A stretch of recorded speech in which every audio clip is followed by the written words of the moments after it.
Como é que eu vou transbordar para alguma coisa se eu tô vazia ou então se eu tô cheia de coisas erradas? Eu só posso transbordar em cima com o conhecimento certo. Isso é uma coisa que eu e o Paulo, nós acreditamos, vivemos e não combatemos porque a gente não tem tempo de combater nada. A gente tem tempo só de apontar o que a gente acredita que é verdade, mas a gente percebe pessoas transbordando de coisas efêmeras, vazias e rasas. E aí quando a gente olha para a sua vida, você vê que exatamente você seguiu o caminho errado. Talvez o caminho contrário. Errado não, contrário. O caminho contrário. E é muito claro, as pessoas, Paulo tem uma frase que diz assim, quando você vê um jabuti numa árvore, jabuti não sobe a árvore. Hã? Não é sua? Não. É porque eu aprendi com você, amor. Quando você vê um jabuti numa árvore, acredite, alguém colocou ele lá. O esforço dele, ele não tá lá por acaso. Então assim, quando a gente vê, você foi a primeira, pra mim, das primeiras pessoas que eu vi como referência nas redes sociais, uma mulher com relevância e que se sustentou ao longo do tempo. Você não foi uma onda, né? A Bela não é uma onda. A Bela não surfou a onda do fisiculturismo e depois da... Não, ela não surfou a onda. Ela tem constância e crescimento. Então, assim, eu acho que quando você... Eu entendo que é esse fundamento, esse conhecimento, esse valor que você tem. Você não vive uma onda, você é alguém de verdade. Tem bases, tem estrutura, tem fundamento. Muito obrigado. Eu tô com o olho cheio d'água. Eu sou chorona. Mas eu tenho uma história muito legal, um testemunho até para dar, né, para as pessoas que eu falo que a nossa vida não é sobre aquilo que acontece com a gente, mas sobre aquilo que a gente faz com aquilo que acontece com a gente, né? Isso aí é uma frase de efeito, mas que eu acho válida, porque se aplica talvez para a grande maioria de nós. E os meus pais se separaram, eu tinha 11 anos. E eu me lembro que a gente ficou numa situação financeira muito, muito, muito difícil, muito ruim. Minha mãe tem 3 filhos, somos, né, 3 irmãos, eu sou a mais nova. E meu irmão pegou a parte boa, ele é o mais velho, ele chegou a viajar pro exterior. E quando eu tava ali na minha pré-adolescência, eu me vi chegou a minha vez, eu falei, e agora, José? Eu não vou pra Disney, não vou... Assim, era dificuldade real de, às vezes, atrasar alguns meses a mensalidade da escola. Minha mãe chegou a ter que pedir ajuda para os irmãos dela mesmo, né? Pra coisas básicas, assim, dentista, enfim. E eu me lembro que esse tempo de reclusão, que eu não podia sair, não podia viajar, porque não tinha dinheiro, eu estudava. Eu comprei um dicionário de inglês no centro da cidade lá de BH, usado, um Michaelis, lembra desse dicionário? De papel, porque a gente é dessa época, né? Não tinha Google na minha, imagina, não tinha nada dessas coisas. Até existia internet, mas era assim, só pra... Era um acesso extremamente limitado. E eu comprei esse dicionário, então o meu sonho era falar inglês. Eu comecei a estudar em casa, palavra por palavra no dicionário. E eu me lembro de traduzir letra de música. E eu dou risada hoje, porque, gente, imagina, eu traduzir Alanis Morissette. Alanis Morissette é um monte de palavrão, de gíria. E eu pegando ali no termo literal, achando que eu tava arrasando. Depois, hoje que a gente, né, fala inglês, você fala, isso é um slang, né? Ela tava xingando lá os ex-namorados, aquela fase revoltada da Alanis, que ela fazia umas letras bem feias. Mas foi assim que eu aprendi. Eu fiz do limão uma limonada, porque num momento que eu podia deprimir, murmurar e reclamar com Deus, porque eu, ó céus, ó vida, porque o ser humano é muito vitimista de natureza, né? Eu falei, não, eu tô aqui nesse tempo, vou fazer o quê? Vou estudar. Eu sempre gostei de ler e foi aí que eu comecei a estudar inglês e minha paixão pelos estudos começou a florescer cada vez mais e desde muito novinho eu tinha sempre isso em mente. Pra ser relevante, a gente tem que ter uma mente pensante. Até rimou, né? Pra ser relevante tem que ter uma mente pensante. Eu pensei que era preparado. Não, funcionou. Funcionou. Tem que ter uma mente pensante. Não adianta, se eu vejo que nessa geração, eu não falo isso ar de julgamento nem de soberba, mas é uma análise mesmo, né? É uma geração que vive de cortes de vídeos de TikTok e de Instagram. Cortes. Eles aprendem política em 15 segundos, num vídeo de 15 segundos.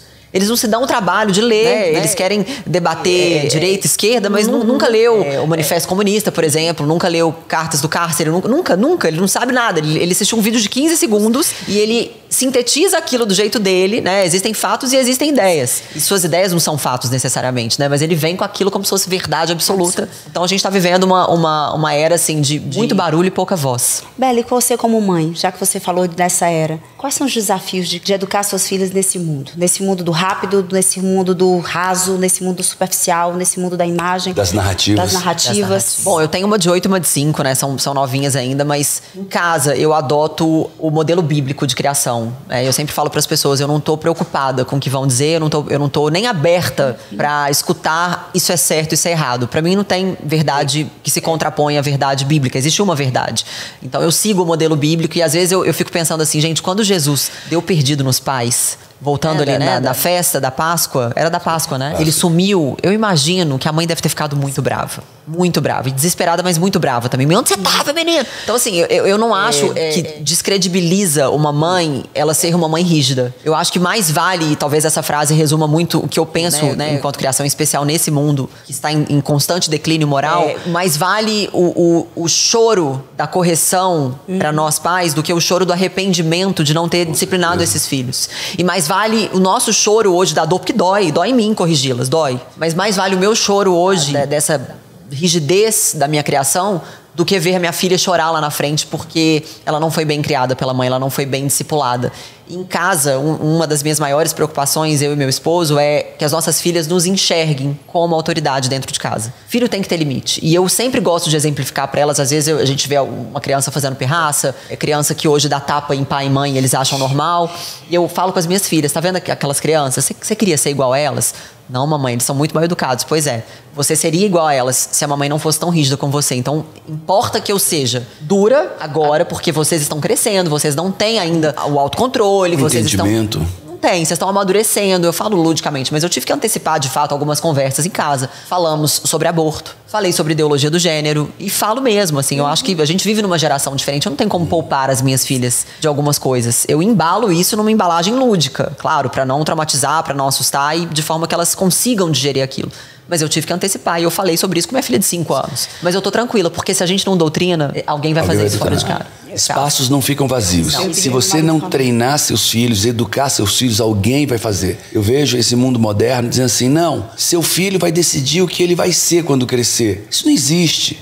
Uma criança sem cognição, sem entendimento, sem racionalidade, ela não decide nada. Ela não decide nada. Uma criança, ela é educada a ser quem ela se tornará. E se o pai e a mãe não assumem a responsabilidade de educar, direcionar, apontar o caminho e corrigir ao longo desse caminho, alguém vai fazer isso. Então, quando diz, seu filho vai decidir o que ele quer ser quando crescer. Mentira! Alguém vai convencê-lo a ser alguma coisa quando ele crescer.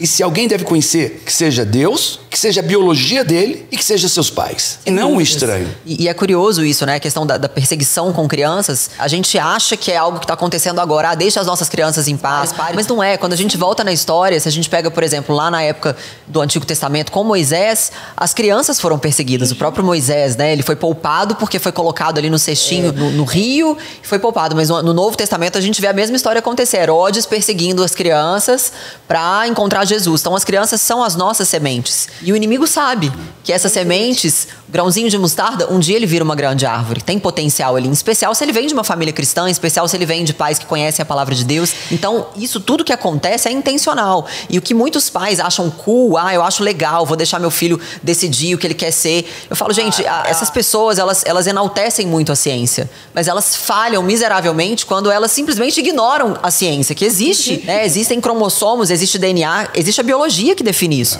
E eu não posso deixar isso na mão de uma criança. Eu vou descaracterizar o meu filho porque eu estou projetando nele algo que eu tenho em mim, que é ser cool. Eu quero ser diferente, eu quero ser legal, eu quero ser progressista, eu quero ser evoluído, eu quero ser moderno. Eu vim falando isso hoje no carro, né? A caminho do aeroporto pra cá. A gente veio conversando, vim conversando com o motorista e disse a ele, assim, que as pessoas perseguem muito o conservadorismo, né? Eu me sinto, às vezes, muito perseguida por ser conservadora declarada. As pessoas me perseguem e falam, você é retrógrada, você está agindo erroneamente em fazer com que a sociedade volte para trás numa era que a gente já conseguiu avançar em tantas coisas. Eu sempre digo, olha, existe, claro, progresso a ser feito, isso aí é indiscutível, a gente precisa progredir em várias áreas diferentes, tecnologia, ciência, mas existem coisas que são inegociáveis, que se você abre demais, se você não deixa de ter limites, vira caos, vira anarquia, você deixa de ter uma sociedade organizada. E uma sociedade sem base, sem fundamento, sem fé, sem família, é uma sociedade que está fadada ao fracasso.